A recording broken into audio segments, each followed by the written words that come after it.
당원 가입 날짜가 작년 1월 3일부터요. 아, 거의 초창기 하셨네요. 네. 네, 어떤 것 때문에 개혁신당을 시작하시게 된 거예요? 뭐, 국민의힘을 원래 지지했다가, 이준석 대표가 그때 착출되는 과정 보고, 그냥 음, 이준석 대표랑 같이 이동한 거죠. 아, 지지세를. 그러면 약간 좀 국민의힘에 대한 악감정이 좀 남아 계신가요? 뭐, 그냥 안타까운 사람들이라 생각하죠. 멍청한 사람들이라고. 아, 안타깝고 좀 멍청하다. 네. 그럼 최근에 그 김문수 측이랑 안철수도 어제 이준석 후보를 방문해가지고 단일화 제안을 하던데 그거에 대해서는 좀 어떻게 보고 계세요? 뭐, 단일화하면 정지세면 끝난다고 봐야죠. 단일화하면 지지율 이탈이 되게 심각하게 일어날 거고, 대부분, 저를 포함한 대부분 후보님 지지자들을 이탈표로 이재명을 망해봐라면 찍을 수도 있기 때문에 네. 단일화하면 오히려 이재명이 되는 길이 아닐까 생각이 들어요. 김문수 측은 다르게 보고 있는데 이준석 지지자 입장에서는 이준석 후보가 김문수 측이랑 단일화 하게 되면은 이준석을 지지하는 사람들이 실망해서 다 빠져나갈 거라고 보시는 거예요? 네, 여론조사에서도 일부 그렇게 드러난 걸로 봤어요. 그러니까 그게 바로 지금 실제 이재명 지지자들의 여론이라고 볼 수 있겠네요. 이준석 지지자들이죠, 이재명이요. 그죠? 이준석 지지자들 있었나요? 아무튼 네, 그렇게 해가지고 김문수 그러면은 만약에 물론 그럴 리가 좀 적겠지만은 그 만약이니까 이준석 후보가 이제 대표 후보로 하고 김문수가 그 밑으로 다니라는 건 어떻게 보세요? 그렇게 돼도 오히려 국민의힘 쪽에서도 이 좌표가 생기기 때문에 네. 힘들 것 같긴 해요, 어떻게 되든. 그냥 각자 아, 도생해서 이재명 지지율을 빼오는 게 그나마 나은 방법이지, 단일화 네, 하다가 이탈표로 이재명 쪽으로 가버리면 답이 없는 상황이 되기 때문에, 네. 오히려 단일화가 큰 독이 될 수도 있다, 이 생각이 들어요. 그래서 그러니까 뭐 어떻게 되든 국민의힘과 단일화는 마이너스라는 거네요. 그쵸? 어. 그러면은 이준석 후보가 지금 대선 토론도 했고 요번에 어쨌든 오늘 속보로 나온 여론조사에서는 이준석 후보가 지지율 10% 돌파했어요. 그쵸? 돌, 확인했습니다. 네, 돌파했는데 이게 이재명 측에서 뺏어 온 것도 뭐 있는 것 같긴 하지만 김문수 측에서 좀 많이 빠진 것 같거든요. 이거를 그쵸? 김문수 측에서 좀 안 좋게 볼 것 같은데 어떻게 생각하세요? 뭐, 그래서 단일화를 압박을 더 한 거고, 이번에 추신 차단한 이유도 그 계기가 아닐까 싶습니다. 그러니까 아까 말씀하신 거로는 어쨌든 이제 김문수 측 사람들은 단일화를 해서 이 분산된 표를 합쳐서 이재명 후보를 견제하자 이게 약간 좀 의견인 것 같은데 근데 그게 아니라 그냥 각자 도생으로 각자 지지율을 해서 차라리 이준석 후보가 김문수 표를 다 뺏어오는 한이 있더라도 이렇게 각자 도생을 하는 게 맞다 이렇게 봐도 될까요? 그쵸? 이탈되더라도 이재명 표도 이탈돼서 우리 쪽으로 올 확률이 되게 높기 때문에, 아, 오히려 각자 도생을 하는 게 더 정치적으로 이득을 볼 수가 있을 것 같아요. 야, 토론 이후에도 이재명 네, 표가 이탈되고 김문수 쪽으로 옮겨간 것도 좀 있어가지고, 네, 오- 확실하게 각자 도생을 해서 네. 못하더라도 그게 더 맞다고 봐요, 저는 개인적으로.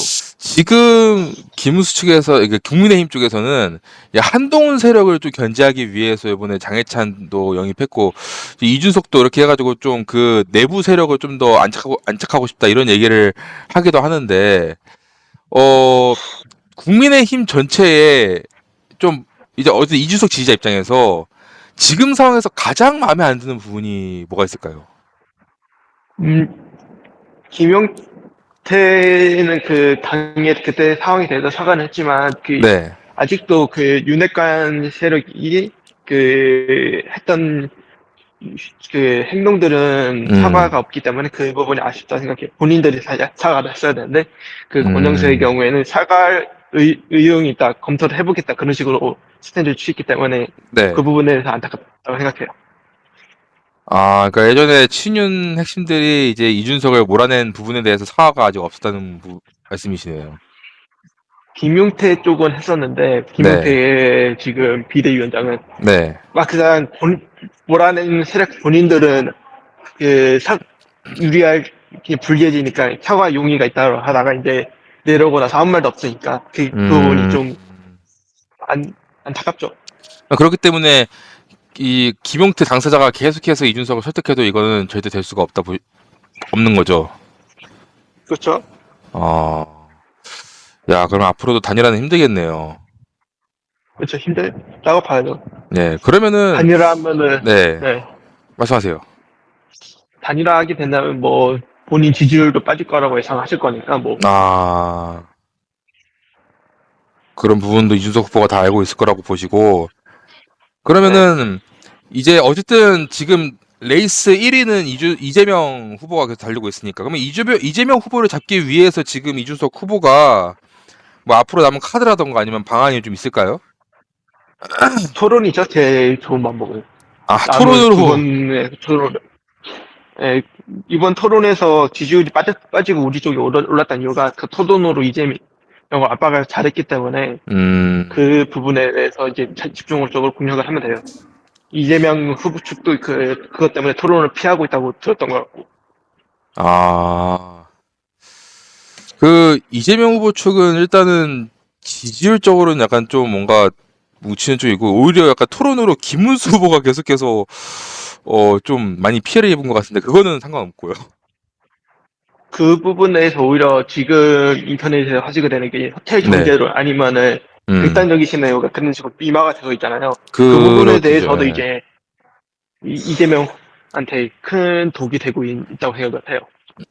아, 좋은 쪽으로 그렇게 미화가 되면 좋을 텐데 그 이재명 네. 측에서는 안 좋은 쪽으로 자신의 발언에 대해서 미화가 되고 있고 음, 그런 식으로 화제가 되고 있으니까 점점 예. 이 사표가 점점 늘어나지 않을까 그런 생각이 듭니다.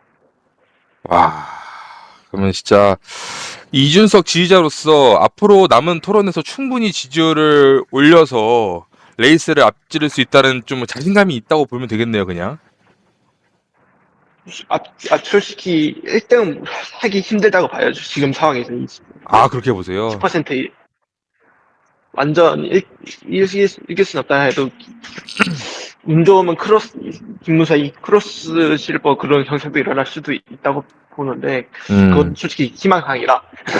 그러니까 어쨌든 지금 상황에서는 1등은 어렵더라도 2등만 해도 지금 이번 대선에서는 충분히 이준석이라는 정치인이 얻고 가는 건 많으니까. 그렇죠. 아, 어차피 뭐 국민의힘 망했고 그 망한 장애 세력을 다 약간 흡수하겠다 이런 야망도 있는 것 같은데 아닌가요? 그 부분은 아니죠. 자녀 세력이 이제 윤핵관 세력들이 슬슬 자녀 세력이 될 것 같은데 세력 흡수하는 거면은 멍청한 짓이라 생각해서. 아, 자연 세력이 아니라 이제 어쨌든 그거 이제 거기가 망하고 나서 거기 지지자들이 말씀드리는 거죠, 어쨌든. 지지율은 그렇게 될 것 같죠. 그렇죠. 지지자들은 이제 다 흡수하고. 네. 음, 알겠습니다. 그러면은 지금 상황에서 어쨌든 이준석 후보는 계속해서 본인의 어떻게 보면 피지컬로 가고 있다고 해야 되는데 이준석 후보가 앞으로 약간 좀 조심해야 될 거나 아니면 좀 뭔가 대비를 해야 되겠다 이런 것도 있을까요, 혹시? 그 저번 토론 때 보면은 질문하고 나서 딴 데로 보여주신 경우가 좀 많았어요. 확인을 네. 해보니까. 어, 그 부분에 대해서 이제 경청을 하시거나 그런 부분도 되게 중요하다고 생각을 하고 그 부분에 대해서 어허. 일단은 직접 카톡을 여쭤봤었는데 그때 컨디션이 안 좋아서 그렇다 하셨는데 네. 확실히 그 확 그거 외에도 약간 상대 너무 비꼬듯이 말하거나 그런 부분은 조심을 해야죠. 약간 우리 같은 아, 경우에는 네. 토론 그 말빨로 이긴다 그런 식으로 좋아하는데 살짝 나이 드신 분은 그 태도에 대해서도 약간 지지 성향이 갈릴 수도 있어가지고 약간 아, 완전 비꼬듯이 말하거나 그런 부분 조심해야 될 것 같아요.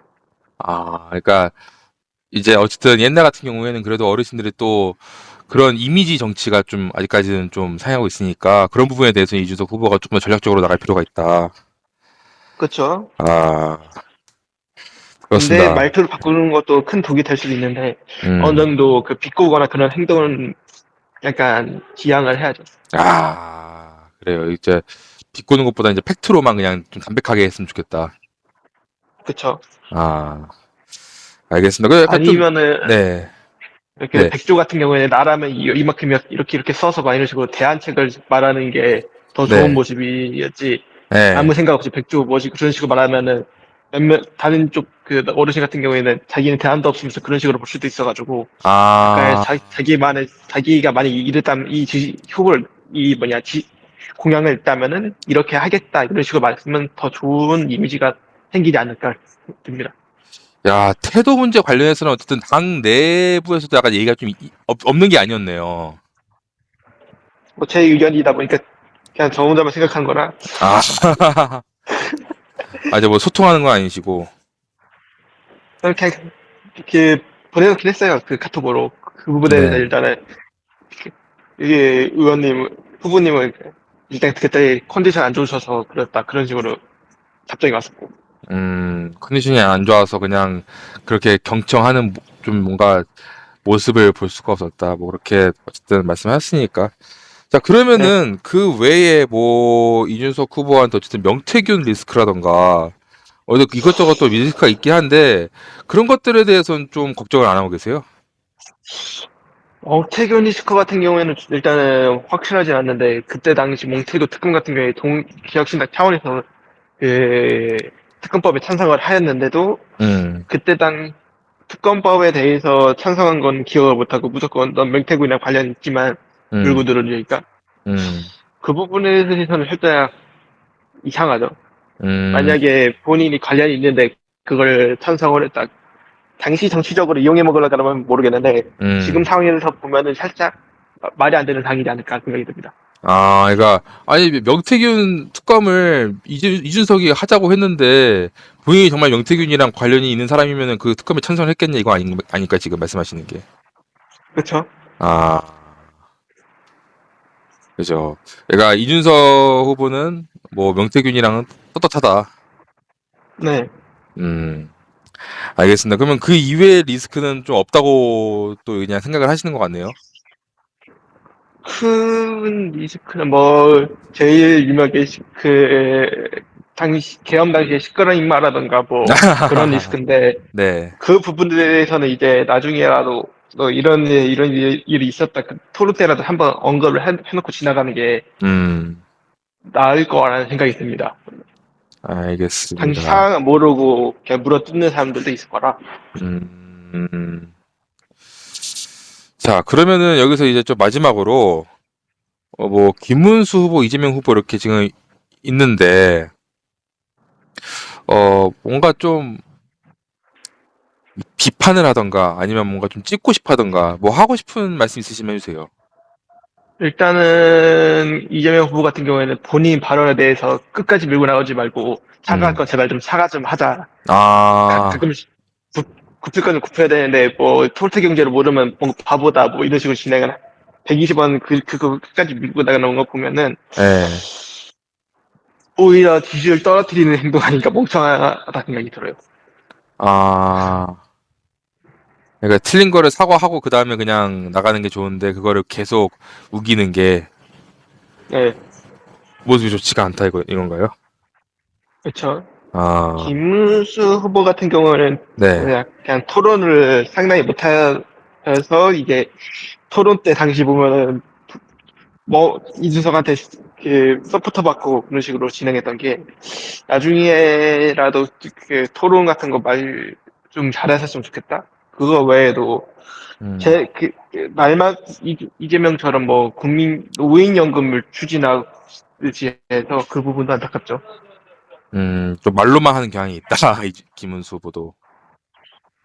아니, 말로 만다기보다 노인연금이나 그런 쪽으로 추진하는 게 몇 개 좀 있더라고요. 주치 공약을 네. 보면은. 네. 아니, 아니면 페미니즘 관련 공약들이나 그런 부분에 대해서 안 했으면 좋겠다.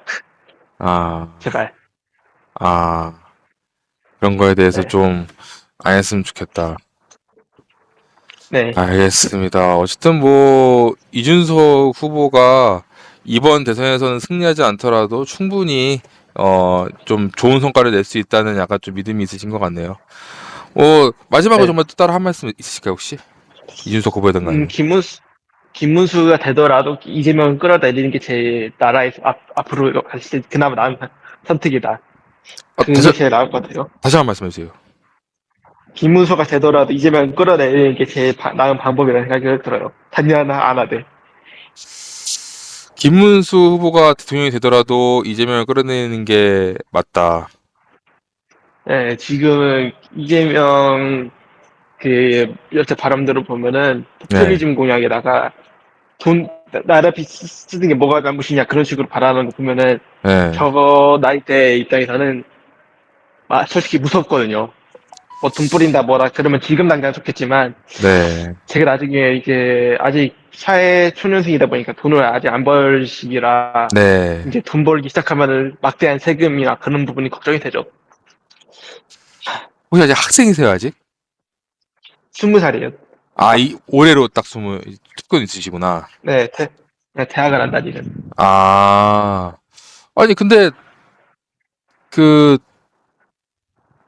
만약에 김문수 후보가 대통령이 되더라도 이재명 후보를 이렇게 좀 잡는 게 낫다 이렇게 말씀하셨는데 이준석 후보가 존재하는 이상은 김문수 지지율이 그렇게 압도적으로 높기 힘들 것 같은데 좀 다른 거 아닌가요, 앞뒤가? 이재명 지지율이랑 거의 10% 오차 정도가 있어요. 거의 그쯤 나와요. 초반과 달리 점점 이준석 후보가 뭐 지지율이 확 올라가거나 아니면은 이재명 후보가 팍 떨어지거나 그런 식으로 갈 것 같아서. 결국에 마지막에는 사표 심리 때문에 올라갈 수도 있긴 해서 이제 김문수 쪽으로 갈 수도 있긴 해서 우리 쪽에서도 그것도 일단 생각해 본 거예요. 이것도 한번 여쭤봐야겠네. 요번에 윤석열 윤석열 지금 전 대통령이 부정선거 영화를 관람을 했는데 그거에 대해서 국민의힘 내에서도 약간 좀 자제를 부탁한다 이렇게 좀 뭔가 안 좋은 소리가 많이 나오고 있는데 투표가 얼마 안 남았는데 부정선거를 이제 영화를 계속 촉구하는 게 이게 좀 어폐가 있는 것 같은데 이런 상황에 대해서는 좀 어떻게 보고 계세요? 약간 지금 보면 그냥 분탕 치는 사람 아닌가 생각이 들어요. 분탕 치고 있다 그냥. 네. 투표를 하라는 건지 말라는 건지 약간 좀 뭔가 혼돈을 주는 약간 분탕이라고 하는 게 적절한 표현인 것 같긴 하네요. 그리고 약간 웃긴 게 사전투표하지 말라고 막 지들끼리 동료를 하면서 사전투표 때 지들 투표를 이렇게 나온 표수 적다고 말하는 것도 참 웃기죠. 지들이 사전투표 때 안 뽑아놓고 그래놓고서 이제 사전투표 때 왜 우리 투표 정리하고 따지고 드는 게 참 바보 같은 소리죠. 제가 볼 때 윤석열 전 대통령은 이번 투표에서도 사전투표로 김문수를 뽑을 것 같긴 한데 그거 뭐 봐야겠죠. 아무튼 이렇게 또 20살 개혁신당 청년분 만나봤고 이 영상을 들으시는 이재명 지지자, 김문수 지지자 그리고 혹시 거영국 지지자까지 제 링크 타서 저한테 인터뷰하고 싶다 말씀해 주시면 누구나 인터뷰 영상 남길 수 있다는 거를 안내드리면서 이렇게 오늘 인터뷰 마무리하겠습니다.